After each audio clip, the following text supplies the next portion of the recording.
Hello everyone, welcome you all in my YouTube channel unique aviation.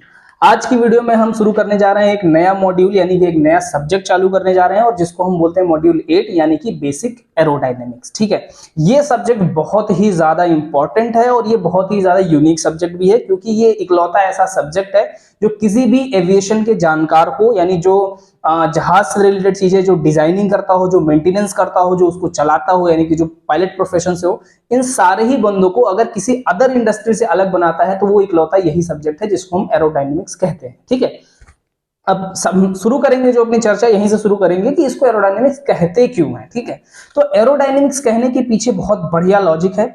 Aerodynamics दो शब्दों से मिला हुआ है, एरो और डायनेमिक्स। ठीक है, एरो मतलब होता है गैसेस यानी कि एयर, क्योंकि हम अपने क्षेत्र की बात करेंगे, जहाज की बात करेंगे तो एयरक्राफ्ट के लिए एयर ही जरूरी है, तो इसलिए हम एरो मींस एयर यानी कि गैसेस में हम एयर को कंसिडर करेंगे। और डायनेमिक्स का मतलब होता है मूवमेंट। ठीक है, किसका?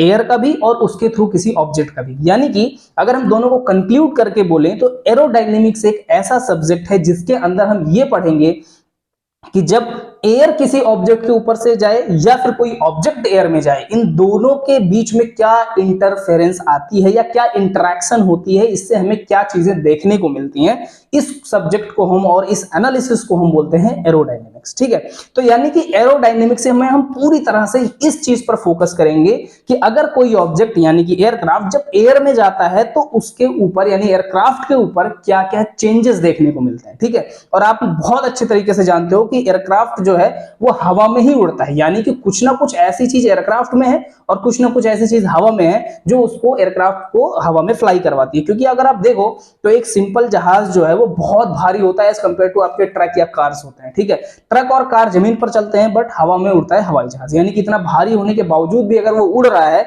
तो कुछ ना कुछ ऐसी खासियत है, उसके डिजाइनिंग में कुछ ऐसी खासियत है, उसके पावर सिस्टम में कुछ ऐसी खासियत है जो उसको इतना पावर देती है कि वो हवा में उड़ जाता है, और कुछ ना कुछ खासियत उसके डिजाइन में भी है जो उसको इतना फोर्स प्रोवाइड करता है कि वो हवा में चला जाता है। इन सारे चीजों को अगर आपको जानना है तो ये बेसिक एरोडायनेमिक्स का पूरा सीरीज आराम से आप देख सकते हैं। इसमें हम बहुत ज्यादा डीप जाकर पढ़ाई नहीं करेंगे, यानी कि हम वो जो बहुत बड़े बड़े कैलकुलस और मैथमेटिक्स होते हैं वो सारी चीजें हम नहीं देखने वाले हैं। हम बहुत ही बेसिक एरोडायनेमिक्स को देखेंगे, यानी उस एरोडायनेमिक्स को हम देखेंगे जिसको हम अपनी आंखों से एनालाइज कर सकते हैं, अपनी आंखों से देख के समझ सकते हैं। वो वाले एरोडायनेमिक्स की हम इस पूरे सीरीज में बात करेंगे। ठीक है, तो अगर मैं आपको एक छोटा सा एग्जांपल दूं इस बात का, ये सारी चीजें जो मैंने लंबा चौड़ा बोला इसका अगर समझाने का एक छोटा सा एग्जांपल दूं तो आपने सबने देखा होगा पतंग यानी कि काइट। ठीक है, अब पतंग क्या है आप जानते होंगे। पतंग में क्या होता है, एक छोटा सा रस्सी का धागा होता है और एक पेपर का टुकड़ा होता है जिसको कुछ स्ट्रक्चर्स पे चिपका दिया जाता है। ठीक है, अब अगर हम उसको प्रॉपर एयर के डायरेक्शन में रखें और उसको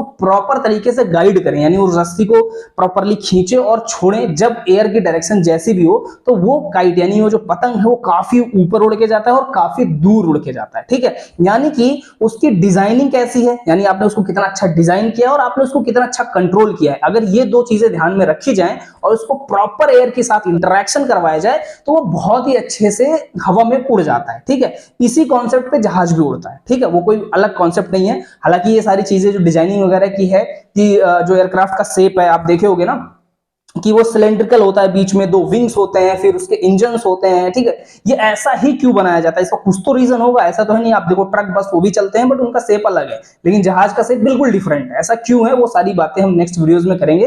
हालांकि इस वीडियो में हम बहुत बेसिक बस इंट्रोडक्शन ले रहे हैं कि एरोडायनेमिक्स क्या है। ठीक है, तो काइट के हिसाब से आपको समझ में आया कि एरोडायनेमिक्स क्या है, यानी कि कोई भी ऐसी ऑब्जेक्ट जिसको आप हवा में उड़ा सकते हैं with the help of air only, यानी हवा में उड़ाना है हवा की मदद से, उस चीज को, उसकी स्टडी को, उसकी एनालिसिस को, उसकी रिसर्च को ही एरोडायनेमिक्स कहा जाता है। ठीक है, अब इस पूरे जो हमारी सीरीज चलेगी उसमें क्या क्या हम बात करेंगे, किन किन चीजों पर हमारा मेन फोकस रहेगा, तो पहला फोकस तो हमारा यही रहेगा कि हम एरोडायनेमिक्स आपको समझाएं कि एरोडायनेमिक्स आखिर हम अपनी आंखों से कैसे देख सकते हैं। दूसरी बात, जो एयरक्राफ्ट है उसको ऐसा फोर्स कहां से मिलता है कि वो हवा में जाकर के उड़ता है, उसको पावर कहां से मिलता है, ये सारी चीजें हम देखेंगे। इसके अलावा हवा में जाने के बावजूद इतना स्टेबल कैसे रहता है, यानी वो बहुत ही स्टेबल आपने देखा होगा रहता है ना, एकदम जब उड़ते हुए होता है, टेक ऑफ के टाइम पे ऐसा होता है, लैंडिंग के टाइम पे ऐसा, क्रूजिंग के टाइम पे ऐसा, ये सब कैसे हो पाता है, ये सारी चीज हम समझेंगे।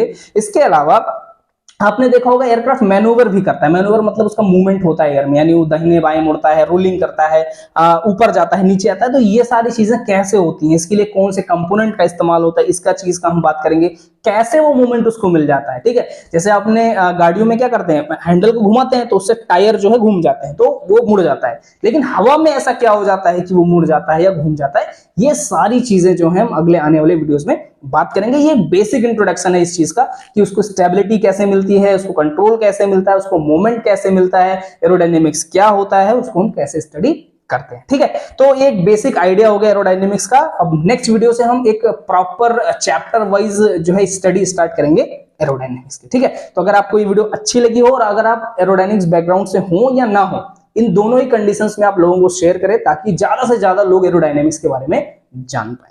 ओके।